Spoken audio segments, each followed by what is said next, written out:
तलवारबाज बहू। बचपन का शौक समझ निक्की के घर वाले उसका एडमिशन फेंसिंग कोचिंग में करा तो देते हैं, पर कुछ सालों बाद वही शौक जब उसका जुनून और सपना बन जाता है तो सब उसके खिलाफ हो जाते हैं। और लड़की के हाथ में तलवार दो ना, अब मैडम तलवारबाज बनना चाहती है। बच्ची का शौक समझ दाखिला करवा दिया, क्या पता था ये सब देखना पड़ेगा। अरे बहुत हो गई तलवारबाजी, आज से तू सिर्फ रसोई और बेलन देखेगी। पर मम्मी पापा, फेंसिंग भी फुटबॉल और क्रिकेट की तरह एक स्पोर्ट है। थोड़ी और प्रैक्टिस के बाद मुझे स्टेट, फिर नेशनल और फिर इंटरनेशनल खेलने का मौका भी मिल सकता है। निक्की की बात से भड़के हुए घर वाले आगे कुछ सुने या समझे बिना उसके घर में रहने का ऐलान कर देते हैं, जिसके कुछ हफ्तों बाद निक्की की आयुष के साथ शादी हो जाती है। ससुराल पहुंचने के कुछ दिनों बाद बहुत हिम्मत के साथ निक्की फिर वही फरियाद लिए इस बार अपनी सास के पास जाती है। मम्मी जी, क्या मैं कोचिंग दोबारा शुरू कर सकती हूँ? कैसे कोचिंग? तेरे मम्मी पापा ने तो हमें किसी कोचिंग या पढ़ाई के बारे में नहीं बताया। वो पढ़ाई नहीं, फेंसिंग की कोचिंग है। और देख, अपने अंग्रेजी के बड़े बड़े शब्द ना मुझसे ना बोला कर, सीधे सीधे बता कि ये फेंसिंग है क्या। मम्मी पापा के साथ अपने एक्सपीरियंस के बाद निक्की कोई रिस्क ना लेते हुए सास से झूठ बोल मंजूरी ले लेती है, और इसी के साथ निक्की के सपनों की दुनिया शुरू हो जाती है, जिसमें अब वो सुबह उठ जल्दी जल्दी घर का सारा काम खत्म करके ज्यादा से ज्यादा समय अपनी फेंसिंग प्रैक्टिस में बिताने लगती है। इसी तरह महीने बीत जाते हैं। वाओ, आई कांट बिलीव, जो सपना एक बार नामुमकिन लग रहा था, आज मैं उससे सिर्फ 2 हफ्ते दूर हूँ। निक्की, तुम बहुत अच्छा कर रही हो, बस अपने फॉर्म को खराब मत होने देना, और नेशनल्स का मेडल तुम्हारे गले में आना पक्का है। इस बात को सुनकर निक्की नेशनल गेम की खुशी में झूमती हुई जैसे ही उस शाम घर पहुंचती है तो आयुष को पैर में प्लास्टर के साथ सोफे पर बैठा देख परेशान हो जाती है। ये क्या, कैसे हुआ? किसी ने मुझे फोन क्यों नहीं किया? ऑफिस से आते हुए रास्ते में किसी ने टक्कर मार दी, इसलिए बहू कल से इसके ठीक होने तक तो कोचिंग से छुट्टी ले ले, डॉक्टर ने पूरा बेड रेस्ट बोला है।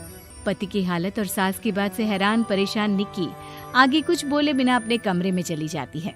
अब मैं क्या करूंगी? दोनों तरफ मेरी जिम्मेदारी है, अगर एक भी पूरी नहीं की तो लाइफ में दोबारा सुकून की सांस नहीं ले पाऊंगी। सच बता दूं क्या? नहीं, अगर इन्होंने भी घर में कैद कर लिया तो बचा कुचा मौका भी खो दूंगी। भगवान, आपने मुझे कहाँ फंसा दिया। मन ही मन ये सब सोचते हुए निक्की घर के काम और पति की सेवा में लग जाती है। इसी तरह 1 हफ्ता बीत जाता है। बहुत सोचने के बाद भी जब कोई दूसरा रास्ता नहीं दिखता तो निक्की सबको फेंसिंग की सच्चाई बताने का फैसला करती है और सास और पति के पास आती है। मम्मी, आयुष, मुझे आप दोनों से एक बात करनी है। तुम्हें भी मम्मी की तरह गैस हो गई है क्या? तू भी बूढ़ी औरत की मजाक उड़ा ले। एक दिन जब तेरे बच्चे तेरा मजाक उड़ाएंगे ना तो मैं भी उनके साथ बैठकर हंसूंगी। घर का ये हंसता खेलता माहौल देखकर निक्की आगे कुछ बोल ही नहीं पाती। तभी गोलियां चलने की आवाज सुनकर सब डर जाते हैं और कुछ आतंकवादी घर में घुसकर सबको बाहर निकाल देते हैं, जहां उनके एरिया के बाकी सब लोग भी इकट्ठा होते हैं। कोई किसी भी तरह के होशियारी नहीं करेगा, हमें बस कुछ समय के लिए चुप रहने की जगह चाहिए, इसलिए अगर तमीज में रहोगे तो जिंदा बच जाओगे, और अगर मरने का ज्यादा मन हो तो अपना सीआईडी वाला दिमाग चला सकते हो। डर की वजह से कोई इसके आगे कुछ नहीं बोलता।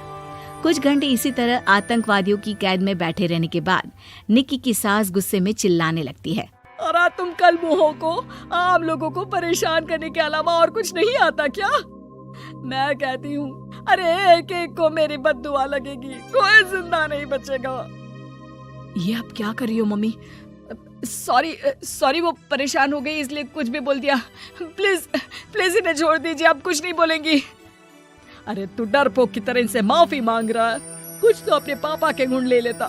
अगर आज वो यहाँ होते तो इतनी देर में सबका गला काट चुके होते। क्या मतलब? नहीं मम्मी, प्लीज दोबारा वही सब शुरू मत करना। आखिर कोई मुझे भी बताएगा कि बात क्या है। तेरे ससुर जी अपने समय के सबसे बेहतरीन और उम्दा तलवारबाज थे।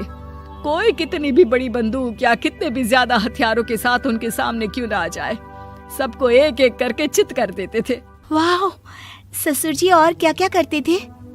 निक्की का इंटरेस्ट देख सास उसे ससुर जी और उनकी तलवारबाजी की कहानियां सुनाने लगती है, जिन्हें बहुत देर तक सुनने के बाद अपने आप को रोक ना पाते हुए निक्की आखिर उनसे तलवार के बारे में पूछ ही लेती है। मम्मी जी, क्या पापा जी की वो तलवार आज भी आपके पास है? अरे इन्होंने अपने बेटे से ज्यादा उस तलवार से प्यार किया है तो फेंक कैसे देती, संदूक में संभाल कर रखी है। आयुष की बात सुन निक्की की आंखें चमक उठती हैं और वो सब कुछ भूल तलवार निकालने की बात कर बैठती है, जिसे सुन बाकी दोनों की आंखें फट जाती हैं। क्या बोला, जरा फिर से बोल। क्या कहानियां सुनकर तुम भी अपने आप को झांसी की रानी समझने लगी? यही समझ लो कि तुमने झांसी की रानी के साथ ही शादी की है। ओ मोहतरमा, जरा सपनों की दुनिया से बाहर निकल आओ और शांति से बैठ जाओ, आई बड़ी झांसी की रानी बनेगी। माहौल की गंभीरता और सास आयुष का रिएक्शन देख निक्की के पास उन्हें सच्चाई बताने के अलावा और कोई ऑप्शन नहीं बचता, इसलिए वो बिना कुछ सोचे समझे और देर किए उन्हें पूरी सच्चाई बता देती है, जिसे सुन दोनों भौंचक्के रह जाते हैं। और इसी के साथ अगले हफ्ते मुझे नेशनल्स खेलने का भी मौका मिला है, भरोसा कीजिए मैं कर सकती हूँ।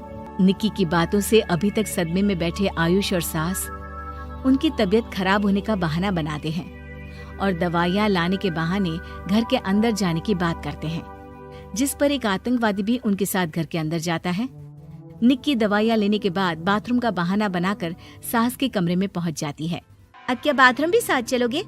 यहीं कमरे में रुको। 5 मिनट में बाहर नहीं आई तो अंदर आकर सारी गालियां सिर में उतार दूंगा। निक्की बाथरूम के अंदर चली जाती है। अब क्या करूं? तलवार कैसे निकालूं? मुझे किसी भी तरह इससे छुटकारा पाना होगा। सोच निक्की, जल्दी कुछ सोच। कुछ देर परेशान बाथरूम में इधर से उधर घूमने के बाद निक्की की नजर फर्स्ट एड बॉक्स पर पड़ती है और वो तुरंत उसमें से कैंची निकालकर उसे छुपाते हुए चुपचाप बाहर निकल आती है। हो गया तुम्हारा सारा नाटक खत्म, अब चुपचाप ये दवाइयाँ उठाकर बाहर चलो।